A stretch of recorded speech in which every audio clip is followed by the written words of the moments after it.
Sa isang payapang kalsada, isang kakaibang tanawin ang bumubukas sa ating mga mata. Isang motorsiklo dahan-dahang bumababa, bitbit ang isang kaban ng repolyo na nakatali sa likod nito. Habang bawat gulong ay unti-unting umiikot, ramdam ang bigat ng pasaning dinadala, hindi lamang ang repolyo, kundi pati ang kwento ng bawat araw na puno ng pagsusumikap at pag-asa. Makikita sa bawat hibla ng repolyo ang mga pangarap na nakatali rin sa paglalakbay na ito.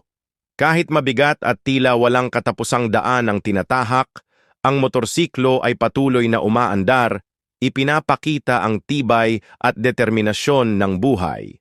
Ang eksenang ito ay paalala na sa bawat pag-ikot at bawat hakbang, kahit gaano man kabigat ang ating dala, laging may liwanag na naghihintay sa dulo ng paglalakbay. Isang simpleng paglalakbay, isang simpleng aral.